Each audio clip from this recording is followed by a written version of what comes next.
Hello there, and welcome back to another episode of the Millennium Sessions podcast. My name is Dara Murray, and today we're joined by Limerick's Brocas Sweethearts, the band Spare Change. Guys, how are we? Very good. Yeah, quite good, yeah. Feeling good, and we're all excited for our performance in Millennium Sessions this year. Very. Very cool. So tell me a little bit how you guys got started and kind of evolved as a band. Yeah, so we kind of started last year in 25 in April. It started off with actually Denora, who were also on the Millennium Sessions. Their Battle of the Bands. I met a guy called Jack O'Mahony, and we started talking that night, and then the next day all of a sudden we were just blowing each other's phones up about starting this band. So it originally started as a 5-piece, and then we lost 2 on the way, and then we did our first gig as a 3-piece, and then we adapted this little fella here. I feel very happy that I get to play guitar in a band with my friends. We've been really trucking on. We do practice nearly every week, and we really just drove through it. Like Oisin didn't even start the drums until he joined the band, so nearly a year now. Not even he's been playing, and he's flew on it. He's absolutely done great work. Yeah, and I'm sure anyone who's seen you live would agree that Oisin's absolutely cracker on drums now. Oisin, especially yourself, how did you find the process of learning drums and kind of start being part of a band when being so new to an instrument? It was kind of class, like my entire family plays drums. My grandfather played drums for a band like way back in the day. My uncle plays it, so it just kind of like felt natural, genuinely. Dominic gave me an old fucking Yamaha electric kit that I kept in the shed, and we played on that, practiced on that for like ages, and I only got my first kit there a couple months ago. Yeah, Christmas. Yeah. But no, it's been class. I love it. I genuinely love it. I don't know how I've gone so long without playing it. Great stuff. And has that become now your new favourite instrument to play? Yeah, man. All that stuff. Absolutely. What are all your favourite instruments? Dan, what about yourself? Yes. I played guitar when I was a kid, and I never liked it, never practiced. And it wasn't until I was going into 50 year, like halfway through the year, and I heard you could get 50% of an honours subject for playing an instrument. And so I asked for a bass for Christmas, and I was like, oh yeah, I'll just learn songs, just be easy. Like I did it as, just to, so I could get points on my leaving cert, and I just really fell in love with it. And I started a band then in Ennis called Click Machine, who were pretty popular, and then just, jumped from band to band and jumped with these guys. When I heard Jack was starting a band, I had to join. Great stuff. So you're all very tight as a band, and you're very cohesive. What are your influences as a band, and where do you take inspiration from in music? Why me? I'm the newest to the band. You still take influence. We can work down the line. You can all name your own.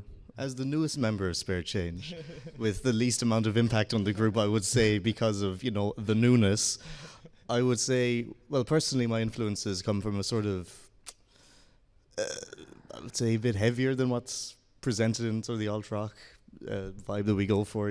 I quite like Queens of the Stone Age. I quite like heavy shoegaze, that sort of vibe, and being able to meld with all of these people. Sorry, I know I just pointed at the microphone, but being able to meld with all these people and all of their individual influences is just fantastic, really. Because it means that you're able to come up with something new at the end of the day, and that's just a lovely feeling, I suppose.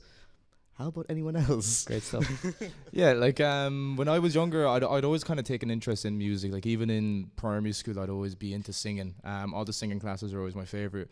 So I kind of grew up with my brother, who's a lot older than me now, but he'd be big into like My Chemical Romance and Green Day. So all that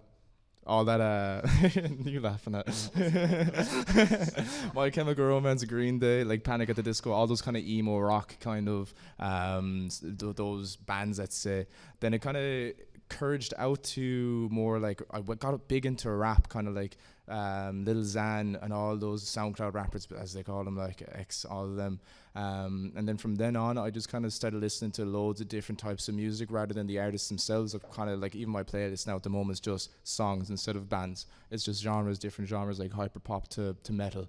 It goes on and on and on. Great stuff. Oisin? Yeah, my family's like always been pretty musical. My mother was in a band. Father always played guitar.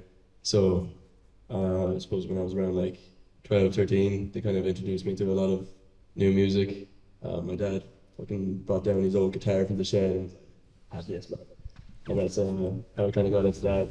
And I've like delved heavy into grunge and stuff, kind of stuck with it for a long, long while. But I think now it's kind of like the only time I've actually properly gotten into music, like fully in a band setting.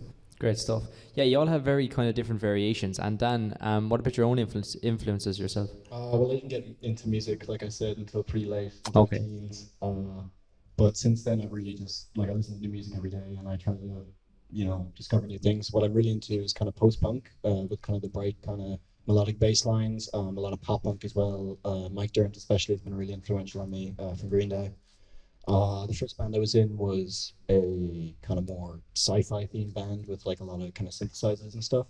So, I mean, it's pretty different to what I'm doing now. And then I was in a Johnny Cash tribute band for a while, which was fun.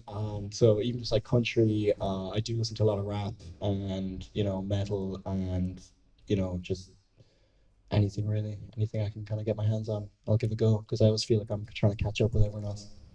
Amazing. So even though you're all very different, how was the process of songwriting? Because you're all from so many different backgrounds and kind of coming together as a band to kind of create songs to play live. Yeah, so it started out like the first song we ever wrote was actually here on the stage with Dan when we were a big five piece. Dan came up the line with Right Girl, and then I just kind of took that home and started writing. And then we found what kind of worked for us at that moment was I'd kind of play something on acoustic and I'd sit down and write it, and I'd put a voice note. I'd actually record my phone into WhatsApp and send it to the group. And if the lads liked it, they'd all say they did. If they didn't, they'd fuck it out of me. But we got to a little bit of a wall at one point. I just couldn't. I had a big writer's block, so we had a really nice chord progression. This was about 2 weeks, 3 weeks maybe before Nick even joined the band. And Oisín kind of took that away and wrote one of our favorite songs. Anyways, we feel like it's probably the most grooviest we have that we just always like dance to when we're playing. But I'd imagine now that in the future with Nick as well, it's going to change a little bit more, where me and Nick would probably sit down instead of just me being the main guitarist at that time.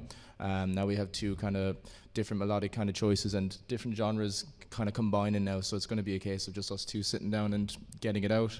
And then if we're stuck, then we'll get Oisín and Dan to help out with vocals or like lyrics or things if we can't think of anything to write about. Yeah, it's a lot more organised now than it was back then. We have a bit more of a system. Great stuff. Amazing. Yeah, no, it's interesting to hear your perspective on writing, especially when it comes to planning for recordings and stuff.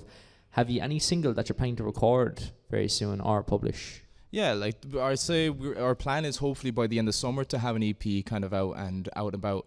But our first terms of singles, we want the song that we performed there, If I'd Wish for You. We'd want that to be our single anyways, just to kind of promote the EP and things that we have coming up along the line. Great stuff. Have you any concept name for the EP? We do. What was it? It was no, it was a no sense. Nonsense. Sense. So dash, yeah. Do you mean sense as in CENTS? Yeah. Of Great, course. good idea. Yeah. But have you been very involved in the studio process at the moment, just trying to get stuff like even just demos recorded and trying to put stuff down as a band? Not at the moment. We've just been so busy in the month of Yeah. March. We've just been up the walls with gigs. So we're planning now, hopefully maybe at the end of April or May, we'll sit down and we'll hopefully have the money and time to book in studios and actually get things down and source it. Especially with us all being in this college as well, it's a lot easier for us just to book out a studio and just do it ourselves. Great stuff, because I suppose especially this time of year as well is a very busy time for music and gigs and all that kind of stuff like that. Do you have any gigs coming up that you're very excited about or that you want to play with? Yeah, we recently just went to Galway to do a housemates gig in Roisin Dove, which would have that's class. That's such like we've only had 3 gigs so far, and the fact that we've already made that much of an impression on housemates is a really, really nice feeling.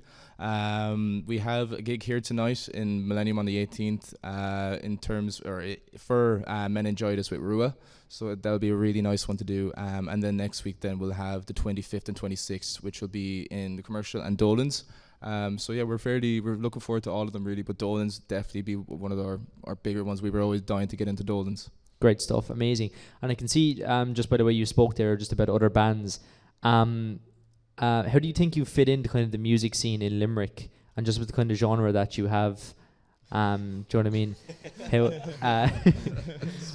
yeah, didn't mean to stump you there, but how do you feel about just the kind of music that you're making compared to other stuff that's being put out in Limerick at the moment?